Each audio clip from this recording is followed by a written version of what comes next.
Muy bien, ¿sí? Abrimos nuestras Biblias en el libro de Apocalipsis. El libro del Apocalipsis, el último libro de la Biblia. Y justamente como decíamos el miércoles pasado, este libro es el libro de la revelación de nuestro Señor Jesucristo. Es justamente Dios quien se está revelando. Es como si hubiese un velo y está levantando ese velo y justamente pues Jesús nos está mostrando pues su misma presencia, su persona, su ser a través de este libro, y nosotros lo hemos de entender de una forma sencilla, clara, pero también profunda. El autor de este libro es Juan el apóstol, y la vida de Juan el apóstol está marcada por las señales o los signos que cada una de los libros, tanto primera de Juan, segunda de Juan, como tercera de Juan, como pues el evangelio de Juan, que es la historia de nuestro Señor Jesús, la documentación o la biografía, es la palabra que estaba buscando, de nuestro Señor Jesús. Pues cada una de esas palabras Juan nos está dejando señales, signos que nos están mostrando lo que es nuestro Señor Jesús. El apóstol Juan, en la primera carta de Juan, en el capítulo 1, versículo 3, dice: lo que hemos visto y oído, esto os anunciamos, para que también vosotros tengáis comunión con nosotros, y vuestra comunión verdaderamente es con el Padre y con el Hijo Jesucristo.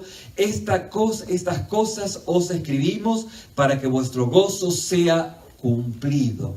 De hecho, poder mostrarnos a Jesucristo es para que nosotros estemos completamente felices. Y justamente el apóstol Juan, quien vivía en Roma y luego fue sacado, fue expulsado de Roma, fue a vivir a Éfeso, y luego de Éfeso fue deportado a la isla de Patmos.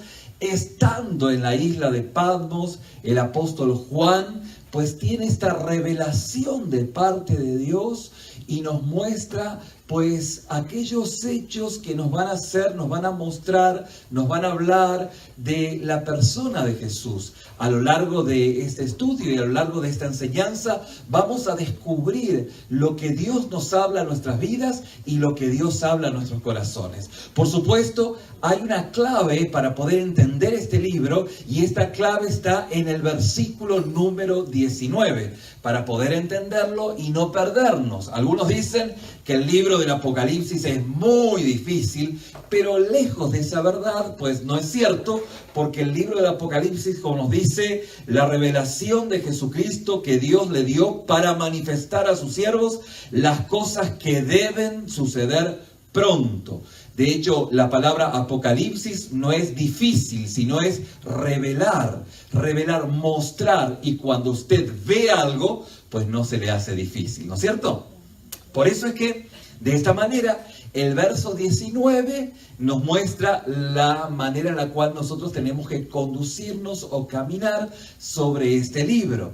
Dice Juan, escribiendo lo que de parte de nuestro Señor él estaba recibiendo, dice: escribe las cosas que has visto. O sea que lo primero que el apóstol Juan está describiendo son las cosas que ha visto. La pregunta es: ¿qué cosas ha visto? Bueno, el versículo 9 nos dice: yo, Juan, vuestro hermano y copartícipe vuestro en las tribulaciones, en el reino y en la paciencia de Jesucristo, estaba en la isla de Patmos, o en la isla llamada Patmos, esto en el versículo 9, y el testimonio por causa de la palabra de Dios y el testimonio de Jesucristo. Yo estaba, dice, en el Espíritu en el día del Señor. O sea que el apóstol Juan estaba en la isla de Patmos, estaba en el Espíritu en el día del Señor. Fíjense que dentro del idioma original, pues nosotros hemos traducido al español en el día del Señor, pero hace, digamos, más sentido y esto no es violentar al texto, esto yo lo consulté con un profesor de griego del seminario, y obviamente la consulta es a raíz de las inmensas pláticas que tuvimos sobre estos textos. Y fíjense que hace más sentido, usted ponga ahí una notita en este versículo, donde dice, yo estaba en el Espíritu, en vez de en el día, en el Espíritu, estaba en el día del Señor, pero estaba más que en el día del Señor, estaba en el, déjenme ver un poquito, no quiero llevarlos a un punto donde estaba justamente al día, o estaba en el momento del día del Señor. Máxime, no es que estaba justamente en el día, como decir el domingo, sino que fue llevado al día del Señor. La palabra es al. Se me había cuatrapeteado, por decirlo, ¿no? Se me había confundido la palabra. Fue llevado al día del Señor. La palabra es al día del Señor, ¿sí? Entonces, fíjense que hace más sentido porque Juan estaba en el Espíritu y fue llevado al día del Señor. Lo que el apóstol Juan vio fue justamente en el momento en que fue llevado a ese día en el cual Dios se estaba manifestando en todo lo que le estaba justamente mostrando Juan, le estaba mostrando el Señor a Juan, y Juan luego estaba escribiendo. Entonces el versículo 19 dice, escribe las cosas que has visto. ¿Qué has visto? Bueno, has visto a Jesús, ¿bien? Y las cosas justamente que son. ¿Cuáles son las cosas que son? Las cosas que son aquellas que tienen que ver con la iglesia, con la inspección que el Señor Jesús hace a la iglesia. Y luego dice, y las cosas que han de ser después de estas. La pregunta es, ¿y cuáles son las cosas que han de ser después de estas? Bueno, esto está desde el capítulo 4 en adelante. Fíjense que en el versículo 1 del capítulo 4 se utiliza una palabra metatauta, que es en griego, que es una afirmación de algo que va a pasar después. Dice, después de esto, miré y aquí una puerta abierta en el cielo, y la primera voz que oí como de trompeta, hablando conmigo, dijo, sube acá, y yo te mostraré las cosas que sucederán después de esta. Metatauta, después de esta. O sea que Juan, pues lo primero que escribe es lo que ve de parte de Dios, cuando tuvo esa revelación, luego cuando fue llevado al día del Señor, y en esto ve las cosas que son dentro de la vida de las congregaciones de la iglesia, y luego justamente ve las cosas que han de ser. De hecho, este es el bosquejo de este libro, y dentro de este bosquejo nosotros no nos vamos a perder. Dicho esto, vamos entonces al versículo 9, donde el apóstol Juan empieza a mostrarnos esta revelación. Y dice, yo Juan, vuestro hermano. Lo que decíamos el miércoles pasado, decíamos justamente, Juan se presenta como vuestro hermano, no como el apóstol, no como el reverendo, no como el gobernante, sino se presenta como aquel simple hermano y copartícipe vuestro en la tribulación, en el reino y en la paciencia de Jesucristo. Todo esto para mostrar realmente la identidad o la relación que Juan tiene con aquellos a los cuales les está escribiendo esta enseñanza. Es que así como los hermanos, ellos habían sufrido, lo mismo había sufrido Juan.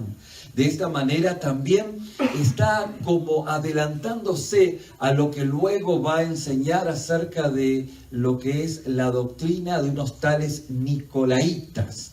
¿Y quiénes son esos nicolaítas? Pues esos nicolaítas es un grupo de personas que aparecieron dentro de la vida de la congregación y que estaban pues en su ámbito, digamos, trayendo de su naturaleza de la vida del mundo, pues, donde lejos de Dios y lejos de las cosas del Señor, siempre las personas quieren ponerse un nombre por encima para ser más. Entonces, no es lo mismo alguien que es Don Pepe a aquel que es el Doctor Pepe. Y estos nicolaitas lo que justamente tenían en su mente y en su corazón era poner una casta, un grupo por encima de aquellos quienes eran los hermanos en la fe. Y fíjense que esto justamente habla de la manera en la cual Juan empieza a conectarse con nosotros, esa conexión que hace con cada una de nuestras vidas. Muchas gracias. Entonces dice, yo Juan, copartícipe vuestro en las tribulaciones, en el reino y en la paciencia de Jesucristo. Obviamente en la paciencia, porque como decíamos el miércoles pasado, pues se hacía mención de que Jesús estaba tardando mucho. Y el apóstol Pedro esto lo aclara. Dice, bueno, lo que pasa que dentro del calendario de Dios, un día son como 1000 años y 1000 años son como un día. Técnicamente han pasado segundos, estamos en el año 95 aproximadamente de nuestra era, entonces no era mucho el tiempo que había pasado dentro del calendario de Dios. Hoy podemos decir que 2000 años después han pasado solo 2 días. Pero el propósito o la esencia de la paciencia tiene que ver con justamente aquello que requiere de nosotros la urgencia de lo que la palabra dice que debemos estar orando y velando. Vale decir que la urgencia tiene que ver dentro de la paciencia también en saber que es inminente la llegada de nuestro Señor. Esto fue lo que justamente la palabra está mostrando, los apóstoles han escrito y Juan también está transmitiendo. La paciencia de esperar pacientemente al Señor, pero también la inminencia de que pronto ha de venir. De hecho, esto cambia nuestra manera y nuestra perspectiva de ver todas las cosas, porque no es algo de que Dios va a tardar mucho tiempo, aunque no sabemos cuánto va a tardar, pero reconocemos de que estamos preparados. Lo más, digamos, cercano a nuestra realidad, ¿se acuerdan que decíamos? Es como aquel equipo de SWAT o los bomberos, quienes están preparados para la inminencia de algo. ¿Va a ocurrir? No se sabe, pero aquellos quienes están hoy dentro del equipo de SWAT de nuestro pueblo o dentro de los diferentes lugares donde están los bomberos, están preparados inminentemente porque algo va a acontecer. Ese es el espíritu que Dios quiere poner en cada una de nuestras vidas y en nuestros corazones. Y esto es justamente lo que, de hecho, la palabra va mostrando, va plasmando. Y el apóstol Juan va diciendo que, bueno, pues aunque no sabemos cuándo va a venir las cosas, cuándo van a pasar, estamos pacientemente esperando en el Señor. ¿Vamos bien? Entonces, justamente aquí el versículo 10, donde dice, yo estaba en el Espíritu, de hecho, fui llevado al día del Señor, y oí detrás de mí una gran voz como de trompeta, que decía, justamente, yo soy el alfa y la omega, el principio, el primero y el último. Escribe esto, escribe en un libro lo que ves y envíalo a las 7 iglesias que están en Asia, a Éfeso, a Esmirna, que están en Asia. A Éfeso, a Esmirna, a Pérgamo, Tiatira, Sardis, Filadelfia y Laodicea. De hecho, decíamos que no es que solo habían 7 iglesias, pero el número 7 es el número de la plenitud. El número 7 dentro de la literatura apocalíptica, dentro del Apocalipsis, es un número que nos habla de plenitud. 7 días de la semana, 7 acordes musicales. 7 es un número que tiene que ver con justamente lo completo. El número 8 es el número que habla de un nuevo comienzo. De hecho, decíamos que dentro de la escritura griega y hebrea, cada letra se le asigna un valor, un número. Alfa, beta, gamma, delta, epsilon, bueno, todo, ¿no? Desde alfa hasta omega, tienen asignados un número.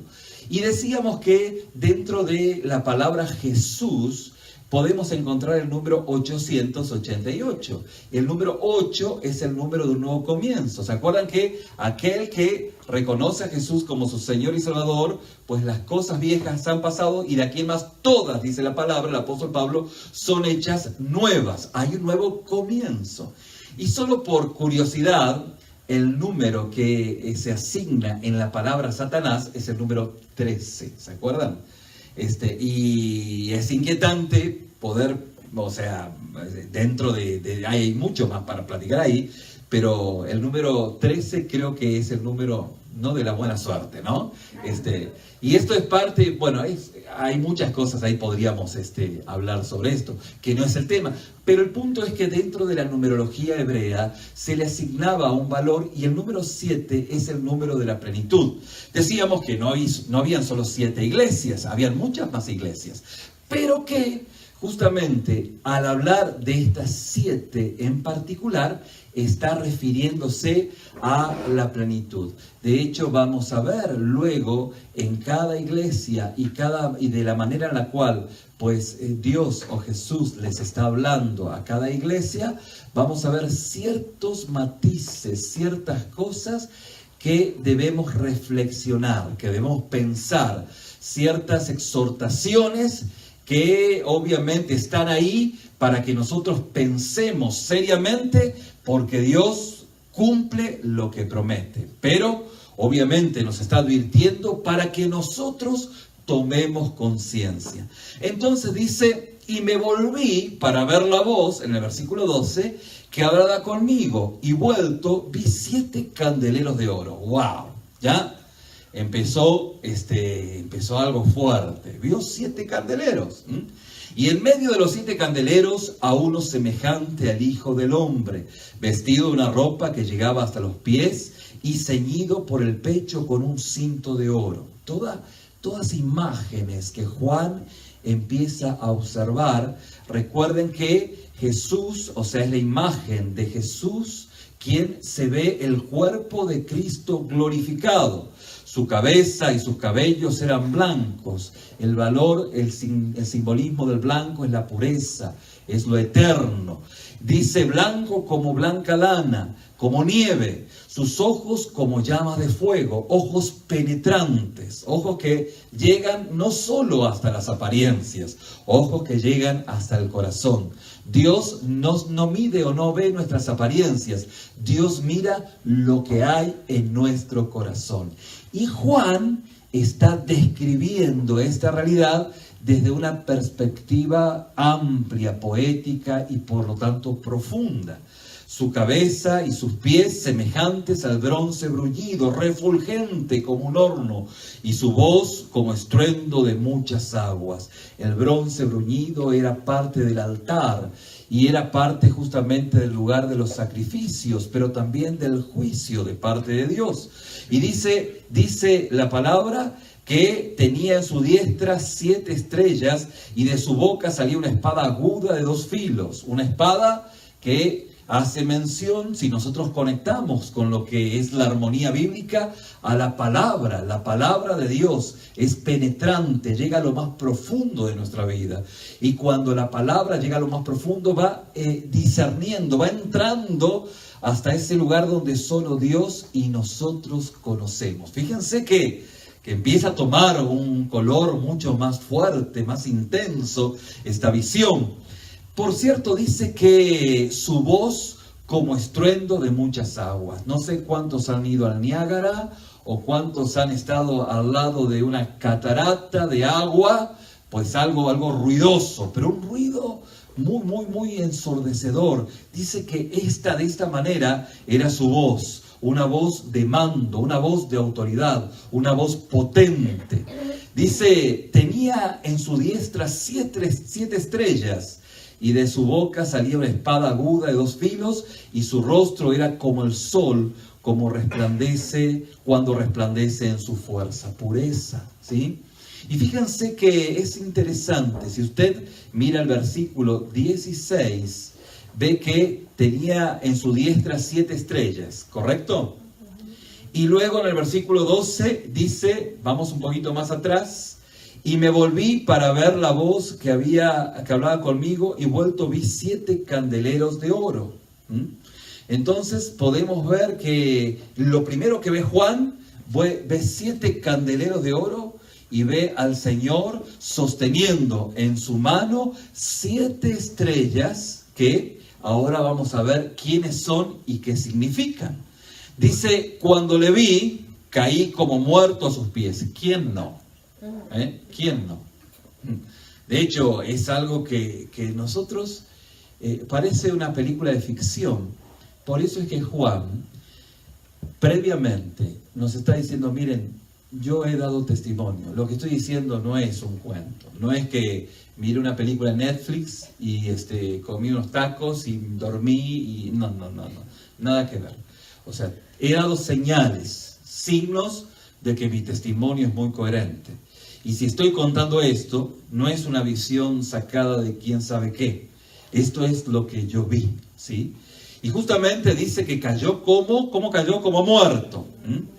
Y él puso su diestra sobre mí diciendo, puso su mano derecha y me dijo, no temas, yo soy el primero y el último. Está hablando, justamente, está revelando la persona de Jesús. Y el que vivo y estuve muerto, mas he aquí que vivo por los siglos de los siglos. Amén. Y tengo las llaves de la muerte y del Hades, de la muerte y del sepulcro, ¿sí? O sea, tengo las llaves de la muerte y también de la tumba, ¿sí? Por eso es que aquellos quienes hemos nacido 2 veces en nuestra vida, solo vamos a morir una vez. Usted dice, ¿cómo así? Claro, si usted nació la primera vez en su forma natural, que todos hemos nacido, tal vez usted nació por cesárea, no se preocupe, yo no nací en forma natural. Ahí me dijo, todos nacimos en forma natural, y me dice, no, pastor, yo no, y él solo para llevarme la contra, ¿no? Bueno, pero sabemos a qué nos estamos refiriendo. Y luego usted nació, espiritualmente hablando, encontrando a Jesús como su único y suficiente Salvador. Usted nació 2 veces. Y si usted nació 2 veces, la Biblia dice que solo morirá una. Pero si usted nació solo una vez, usted va a morir 2 veces. Esta muerte y luego del juicio, la muerte eterna. Vamos a ver esto. Por lo pronto, déjelo ahí, ya vamos a tener tiempo para seguir ahondando en este principio. Pero por lo pronto, tenga por cierto o convicción que usted ha nacido 2 veces. Y si usted no ha nacido 2 veces, puede decir, no, yo solamente que recuerde nací una sola vez. Pero no nací espiritualmente hablando, porque cuando miro para atrás veo pura devastación. Y realmente Jesús es la llanta de refacción en mi vida y yo hago mi vida lo que quiero, pues no se mienta. En realidad usted solo nació una vez.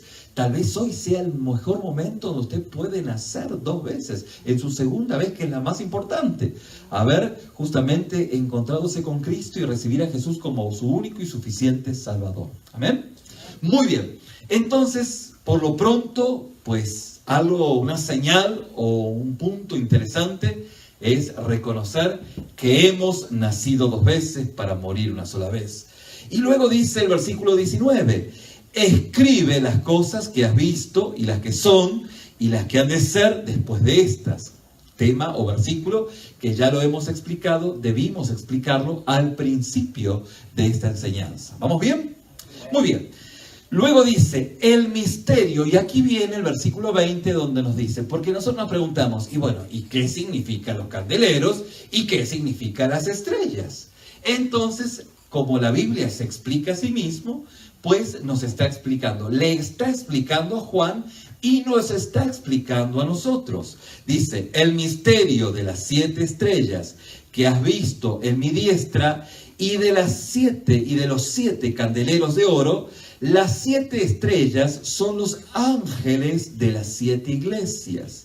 La palabra ángel son aquellos quienes son justamente los emisores de un mensaje.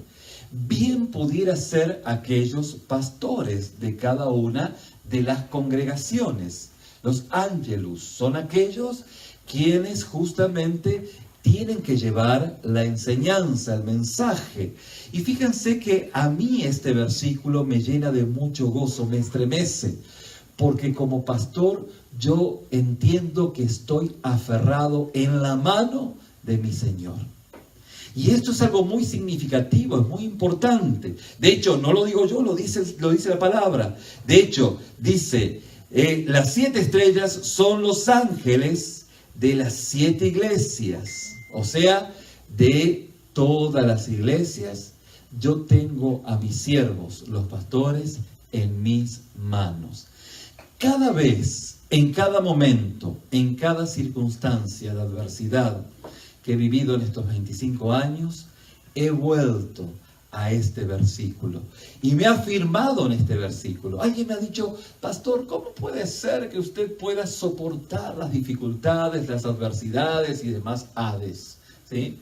Entonces le digo, sencillo, entiendo a la luz de la palabra que estoy en la mano de mi Señor, porque lo dice la palabra, lo dice la palabra. Y luego dice, y los 7 candeleros que has visto son las 7 iglesias. O sea que los candeleros son las iglesias y las estrellas son los pastores. No porque sean estrellas, me explico, en el sentido de estrella, estrellato. No. Sino que justamente es una referencia a aquellos quienes tienen que transmitir las enseñanzas, la palabra. ¿Vamos bien? Muy bien. Por esto es que el apóstol, el gran apóstol Juan, se presenta. Yo, Juan, vuestro hermano y copartícipe vuestro en las tribulaciones. No dice el gran apóstol, el gran reverendo, el apóstol, el reverendo, quién sabe qué, ¿no? Y aquí justamente empieza esta primer enseñanza a la iglesia de Éfeso. La iglesia de Éfeso, la iglesia preciosa, ¿sí? Y dice, escribe al ángel, de la iglesia en Éfeso. Y justamente aquí empieza la primera enseñanza. Al que tiene las 7 estrellas en su diestra, el que anda en medio de los 7 candeleros, dice esto. Y fíjense qué notable. Es Jesús quien anda en medio de los 7 candeleros inspeccionándolos. Está inspeccionando la iglesia. Esto es muy fuerte, porque Jesús está inspeccionando su iglesia. Y fíjense que justamente está diciendo, estoy en medio de ellas y tengo a mis siervos en mi mano derecha. Es ahí donde los tengo. Y esto es justamente lo que tengo que decir. Primeramente, una observación que es saludable, y luego viene una exhortación y una rectificación de vuestra parte. ¿Bien? Entonces, justamente empieza con esta iglesia diciendo, yo conozco. Lo primero que dice es que Dios nos conoce. Yo conozco tus obras y tu arduo trabajo y paciencia, y que no puedes soportar a los malos, y has probado a los que dicen ser apóstoles y no lo son, y los has hallado mentirosos. O sea que empieza diciendo que la iglesia de Éfeso ha sido una congregación que ha tenido una virtud de arduo trabajo, y no tan solo de arduo trabajo, sino de paciencia y de fe. Fíjense que es algo notable, porque cuando nosotros nos acercamos a Dios, Dios hace una obra tan maravillosa en nuestra vida que nosotros pues somos transformados, y como un gesto de agradecimiento a Dios, pues queremos hacer 1.000.000 de cosas, ¿sí o no? Tanto así que en su momento yo les contaba, les decía, que cuando viene una persona a la congregación y cuando Dios ha obrado en su vida, viene tan agradecida al Señor, que lo primero que dice es, pastor, ¿qué puedo hacer en la congregación? ¿Qué puedo hacer? ¿Qué pudiera hacer? Y la gran tentación del pastor es preguntarle qué sabe hacer. Porque pudiera ser que aquí en este edificio y en este lugar hay muchas cosas por hacer. Pero fíjense que si uno empieza por ahí, pues el hermano dice, yo sé de repente hacer tal o cual cosa. Entonces el pastor que cae en la tentación y dice, bueno, hermano, hágalo. Y el hermano va a creer que haciendo esto está justamente, pues, acercándose más a Dios, está relacionándose más a Dios porque está sirviendo. Cuando la respuesta correcta debiese ser decirle al hermano, mira, conságrate a Dios. Toda esa fuerza, toda esa energía que tienes, busca de Dios, busca su presencia, busca su palabra. Y luego cuando Dios te diga que hagas algo, pues hazlo. Lo cierto es que cuando estamos agradecidos a Dios, lo primero que debiésemos hacer es buscar su presencia, buscar a Dios. Y esto es lo que en primera instancia nos está diciendo el apóstol Pablo. Tengo a Pablo con la carta a los romanos, ¿no? El apóstol Juan, esto es para que estén despiertos, ¿no? El apóstol Juan está relatando lo que Jesús les está diciendo, está en esta inspección a esta iglesia de Éfeso. Y justamente ellos pues han trabajado mucho y han tenido paciencia. La paciencia es señal de fe. Han comenzado bien, ha habido una experiencia espiritual profunda y has probado los que se dicen ser apóstoles y no lo son, y los has hallado mentirosos. O sea que hubo no solamente un guiarse por las apariencias, sino que Dios va midiendo nuestros frutos. ¿Se acuerdan cuál es el fruto del Espíritu? Amor, gozo, paz, paciencia, benignidad, bondad, fe, mansedumbre y templanza. Pero estos elementos no son, digamos, el amor cuando hoy podemos decir nos amamos todos, ¿no? Yo creo que sí. Tenemos paciencia con todos, no. Pero es el amor en tiempo de dificultad. Es la paciencia cuando requeriría más que paciencia, impaciencia. La evidencia del fruto del Espíritu se evidencia cuando hay una complicación. Se traba la carreta y ahí sale lo que hay. Lo que hay es cuando de repente usted tiene hambre, está hambriado, y de qué manera usted se comporta, ¿sí? Ahí salta el tigre, ¿no? Salta lo que hay, ¿no? Bueno, cuando hay un atascamiento en la autopista, en el freeway, ¿cómo usted reacciona cuando le pitan el claxon, ¿sí? O cuando alguien se frena de golpe y usted, gloria a Dios, Dios te bendiga. Bueno, debiera salir esto, ¿sí? Si no sale esto, pues habría que pensar que de repente tal vez esté ello en su vida, pero no está desarrollado. Y también pudiera ser que sea evidencia que usted no sea hijo de Dios. Pudiera ser. De hecho, usted tiene que pensar en este contexto para ver si el fruto, y el fruto va mostrando realmente si usted es o no es un hijo de Dios. ¿Qué hizo la iglesia de Éfeso? La iglesia de Éfeso no se fue por las apariencias.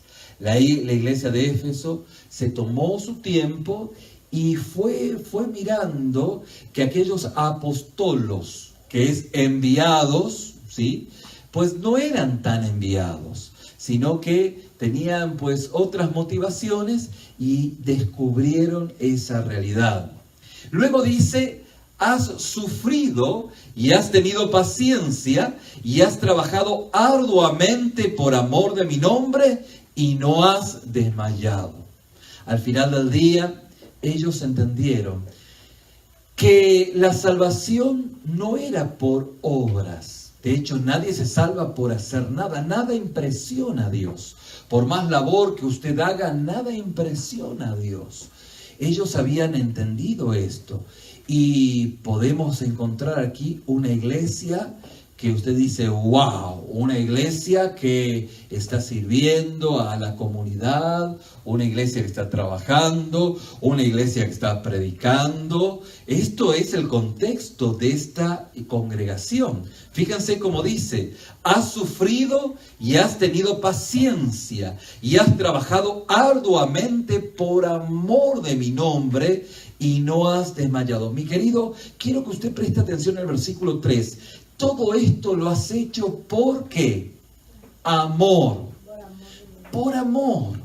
O sea que en este contexto de la congregación, Lo que Jesús está mostrando, les está mostrando, es una visión de lo que ellos hicieron por amor. Ahora, tenemos que hacer un paréntesis aquí, para poder encontrar o entender el contexto de cómo funcionan estas visiones. Y obviamente que lo vamos a explicar de una forma muy sencilla, y obviamente explicamos de la forma más sencilla posible, pero no más sencillo de lo posible. ¿Me va entendiendo, no? Lo vamos explicando de una forma sencilla. Obviamente usted puede encontrar que en esta sencillez pudiera haber unos baches, pero para que usted se pueda dar una idea de cómo es que cada una de estas profecías se van observando. Miren, esto pudiera ser observado de esta manera. Vamos a hacer este paréntesis. Ya lo abrimos y lo vamos a cerrar en un minuto, ¿no? O unos minutos más. Vamos a suponer, ¿hace cuánto estuvimos en el parade de aquí de Houston? ¿Una semana? El Día de Acción de Gracias. Vieron que hay un desfile en el downtown donde hay caravanas de diferentes pues animalitos y van bandas que van saliendo, ¿no? Y nosotros fuimos tempranito y nos colocamos para ver todo el desfile, ¿bien?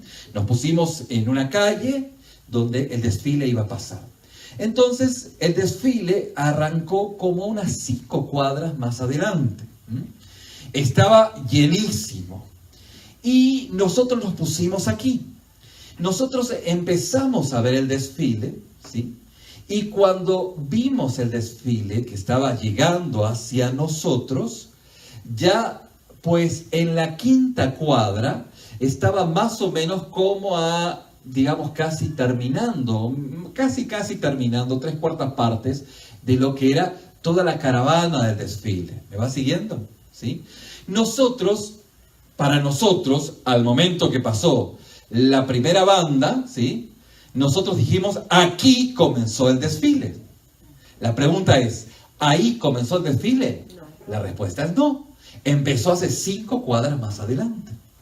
Entonces, de repente, si yo quiero ver lo que es el desfile en su final o ya terminando, tendría que correr unas 5 cuadras para allá y iría hacia el pasado, para decirlo de una manera, o mejor dicho, ir hacia, bueno, para mí sería no el pasado, sino sería el futuro, ¿no?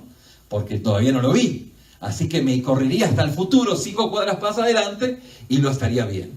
¿Bien? ¿Vamos bien hasta acá? ¿Sí? Entonces, yo, de hecho, aquí lo vi, y para mí comenzó. Para otros, ya casi estaba terminando. La caravana pasó, y de repente viene alguien al lado mío, cosa que no fue así, nadie vino. Pero si alguno me dice, hermano o amigo, resulta que una de las caravanas era maravillosa, pero no la vi, ya pasó. Ah, no se preocupe, corra 10 cuadras más allá y la va a ver, ¿sí? Entonces, iba a correr hacia ahí e iba a ver la primera, justamente, o aquella que yo, ya para mí ya había pasado. ¿Me explico? En el lugar donde yo estoy, en el punto donde estoy digamos, del desfile, para mí es el presente, y para mí también, pues, sería justamente ver todo el desfile y ya pasar, pero para los que estaban adelante, ellos ya lo vieron, y los que estaban más allá, pues, todavía no lo vieron. ¿Me explico? Entonces, yo solo puedo ver escenas, pero siempre hay un helicóptero arriba que está mirando todo el panorama, que ve desde que comienza hasta que termina. La visión de Dios es una visión desde el cielo, que ve desde el comienzo hasta el final. Yo solo veo la caravana que pasa, ¿sí? Yo solo veo la situación que pasa. ¿Me explico? Pero Dios ve hasta el final. Por eso es que en el Espíritu, cuando Juan fue llevado al día del Señor, el Señor lo agarró desde, no de las guedejas, lo agarró y le mostró todos los eventos que para Dios ya pasaron. ¿Cuál es el primer evento de la caravana? Es Adán y Eva. ¿Me explico? Adán y Eva es los primeros del desfile. ¿Y el final del desfile cuál es? Pues la venida de nuestro Señor y el final de los tiempos. Y todo en el medio, en ese espacio, entre todo esto, ya casi al final del desfile, ahí estamos nosotros. ¿Me explico? ¿Vamos bien hasta acá? ¿Sí? Eso es una manera de poder ver cómo es esto, cómo puede ser que haya visto Juan todo esto. Bueno, es que justamente vio todo el desfile, todo el parade, lo vio desde arriba. Y lo vio desde el principio hasta el final. ¿Sí? De esa forma. Y no solo eso, sino que nos los está mostrando a nosotros. ¿Vamos bien? Cerramos el paréntesis. Entonces, justamente ahora el versículo 4, siempre hay un pero que arruina todo. Siempre hay un pero. Eres bueno, eres muy bueno, pero te dejamos sin trabajo, no te crees. Pero ese pero siempre es un pero que cambia todo. Pero tengo contra ti que has dejado ¿qué? Tu primer amor. ¿Sí? Esto está wow. Tengo algo contra ti, que has dejado tu primer amor. Fíjense que 1 Corintios capítulo 13 nos dice: si yo hablara lenguas angelicales y humanas y no tengo amor, de nada soy. O sea que pudiese hacer de todo, pero si no tengo amor, de nada soy. El apóstol Pablo, ahora sí el apóstol Pablo, dice, escribiendo a los Corintios, que de hecho lo esencial en la vida de un hijo de Dios es el amor. La motivación correcta de la vida de un cristiano es movido por amor, no por la conveniencia, no porque, sino movido por el amor de Dios. ¿Se acuerdan que decíamos que de tal manera amó Dios al mundo que ha dado su Hijo unigénito, para que todo aquel que en él crea no se pierda, mas tenga vida eterna? Y ¿se acuerdan que decíamos que el amor, para que tenga sentido, está conjugado por otro verbo? Tanto Dios amó que ¿qué hizo? Dio. O sea, cuidó. Tú amas, tú dices yo amo, pero bueno, te levantas 5 de la mañana, sales a trabajar, te preocupas, cuidas, valoras. Hay muchos verbos que definen el amor. O sea, no es tanto, las palabras se las lleva el viento. Pero un hecho habla más que 1000 palabras. Algunos dicen, no, yo no te amo más. Sí, pero hay que poner en duda. ¿Por qué? Porque tus hechos demuestran que sí me amas. Como hay alguien que dice, yo en 25 años he escuchado mucha gente, pastor, lo amo mucho. Esto por unos meses. Y ya después, ya estoy impuesto. Por eso cuando alguien me dice, pastor, lo amo mucho, mire, no me lo diga tanto. Vamos a ver con el tiempo, a ver qué tanto me ama. ¿Sí? Si piensa todo lo bueno, todo lo puro, todo lo justo, todo lo buen nombre, si hay virtud alguna, en eso debiese pensar. ¿Me explico? Porque si yo amo, no es poner el dedo, o sea, tapar el sol con el dedo, sino que es parte de esa experiencia de amor que Dios ha hecho en mi vida, que Dios ha transformado, ha tenido misericordia por mí, ha tenido misericordia de mí. Entonces, justamente en ese contexto es donde el amor de Dios pues empieza dice el apóstol Pedro, a constreñirme, o sea, hay una acción intestinal. Por eso en realidad la palabra dice, cuando te quiero con todo mi corazón, te quiero con todo mi intestino. Y bueno, sí, es así. Te quiero con todo mi intestino. De esta manera te quiero, entrañablemente. Desde las tripas, desde las entrañas te quiero. ¿Sí? Y esto justamente es lo que Dios ha hecho en mi vida. Lo que Dios ha hecho en su vida. Si usted es un hijo de Dios. Y esto es lo que justamente en el versículo 4 nos está diciendo el Señor y está escribiéndole a Juan. O sea, está describiendo para que Juan pueda escribir.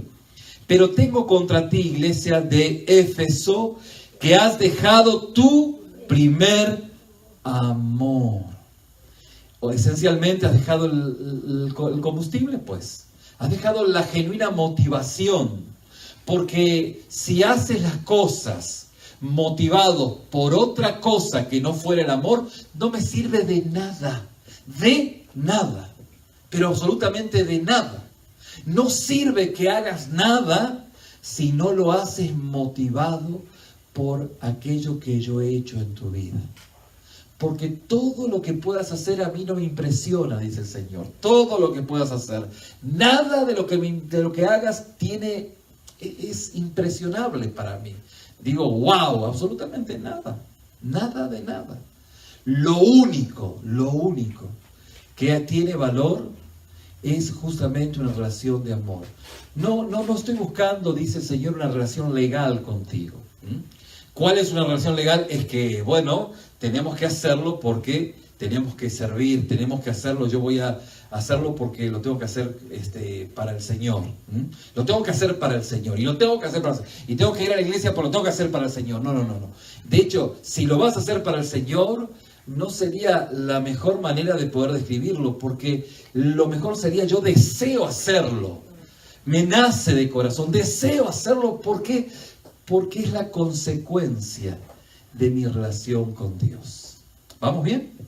Entonces justamente dice: pero tengo contra ti que has dejado tu primer amor.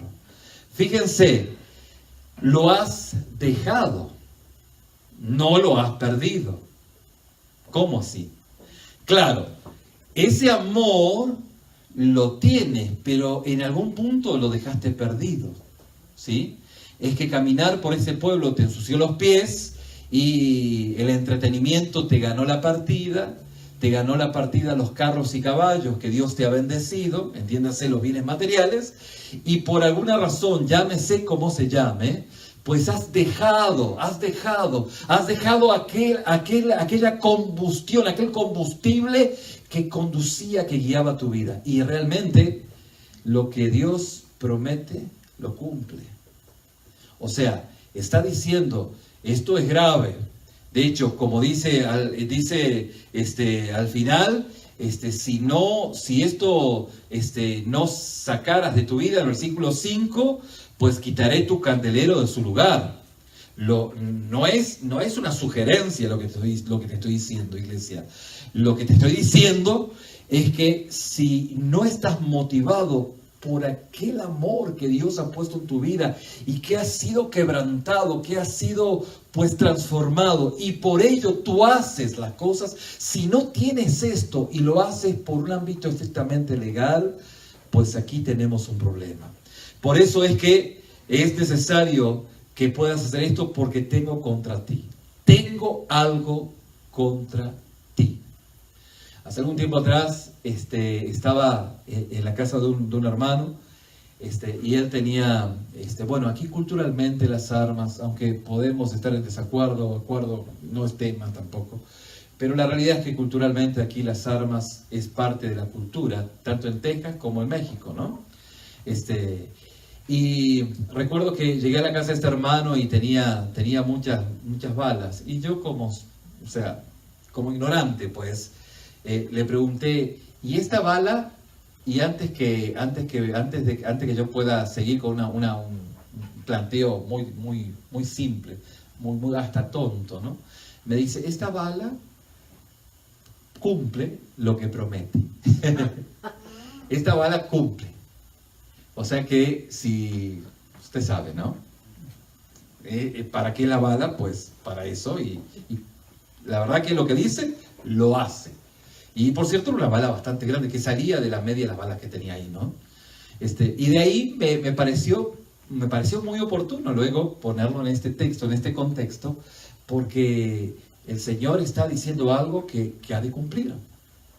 Ha de cumplir, lo dice, y si no hay un cambio, pues la Biblia es clara. Dice justamente, quitaré tu candelero de su lugar. No lo quiero hacer. Pero si no cambias, pues eso es lo que va a ocurrir. Por eso dice, recuerda, por tanto, de dónde has caído y arrepiéntete. Te vuelvo a repetir, iglesia, no es que lo perdiste, lo dejaste, quién sabe por dónde, ¿sí? Lo dejaste medio, pues, quién sabe dónde. No es que ya no lo tienes, no, sí lo tienes, pero es necesario recuperar algo que has abandonado. Entonces, es necesario nuevamente que puedas volver otra vez a leer la palabra como antes, a levantarte tan temprano como antes, a apagar el televisor como antes, y esa brasa que está humeante empieza nuevamente a encenderse y el fuego otra vez empieza en el altar a estar intensamente, pues intenso, valga la redundancia, y ese primer amor vuelve otra vez al lugar donde debiese nunca haberse ido. La obediencia es la esencia o lo esencial en cuanto a justamente este ámbito de este fuego que se va encendiendo nuevamente. Por eso, arrepiéntete. La cárcel está llena de gente arrepentida. Arrepentida porque la cacharon, ¿no? No sé si arrepentida porque hicieron lo que hicieron. O sea, el arrepentimiento del Hijo de Dios, tú decir, sí, la verdad que me equivoqué. No es solamente eso. Es eso, pero es más. Es tomar acciones sobre lo que el Espíritu Santo está haciendo para volver a recuperar aquel fuego de ese primer amor. Y dice, y haz las primeras obras. Claro, justamente es todo lo que dijimos anteriormente. Las primeras obras. ¿Cuáles son las primeras obras? Usted sabe, ¿sí? Usted sabe cuáles fueron esas primeras obras. Ahora, si no hay primeras obras, puede ser que usted hoy necesita recibir a Cristo, ¿sí? Entonces, pues va a experimentar de esas primeras obras en su vida, ese fuego, ese deseo de estar en la presencia de Dios. Pues si no, lo que dijimos, vendré pronto a ti y quitaré tu candelero de su lugar si no te hubieras arrepentido. Pero tienes esto es un plus, que aborreces las obras de los nicolaitas, las cuales yo también aborrezco. Los nicolaitas, aquellos quienes justamente ponían un grupo, pues ellos querían ponerse por encima, eran ya no los hermanos, eran los apóstoles o los gobernantes. No, yo no soy cualquier hermano, yo soy apóstol, yo soy supervisor, soy gobernante. Entonces dice que la iglesia de Éfeso decía, dice, pero tienes esto, es un plus, que aborreces las obras de los nicolaitas, esos justamente a los cuales Juan en el versículo 9 dice, yo Juan vuestro hermano, pudiera decir yo vuestro apóstol, no, yo soy solamente vuestro hermano, ¿sí? Soy vuestro hermano, soy un pastor con cencerro, pero una oveja, con cencerro, ¿sí? Con el sonajero, pero sigo siendo oveja del redil. El pastor de los pastores es nuestro Señor Jesús. ¿Amén?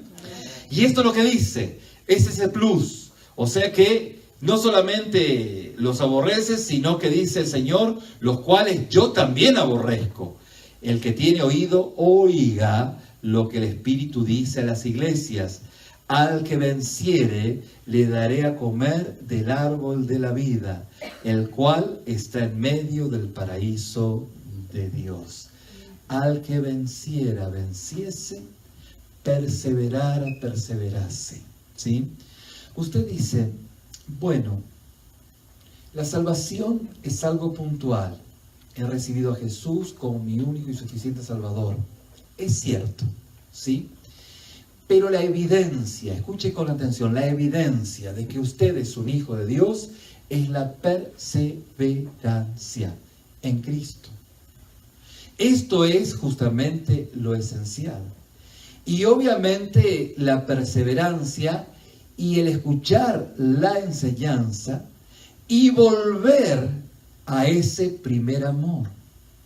Las acciones de los hijos de Dios está embarcada en esa combustión, en ese combustible. No es posible que alguien que se diga ser un hijo de Dios pueda estar haciendo o viviendo en la maldad. Recuerden y recordemos que en su momento dijimos que no he visto, ni usted ni yo, ninguna persona que esté haciendo lo malo, que diga, yo soy bien malo, y lo que hago, lo hago en nombre del mal. ¿Ha escuchado alguna gente así? No. Siempre los malos obran en nombre del bien. Le voy a cortar la cabeza, pero porque se lo merece. Claro.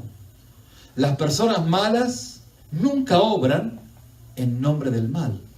Dice que siempre lo dicen que hacen o lo hacen en nombre del bien. En nombre del bien te voy a hacer que...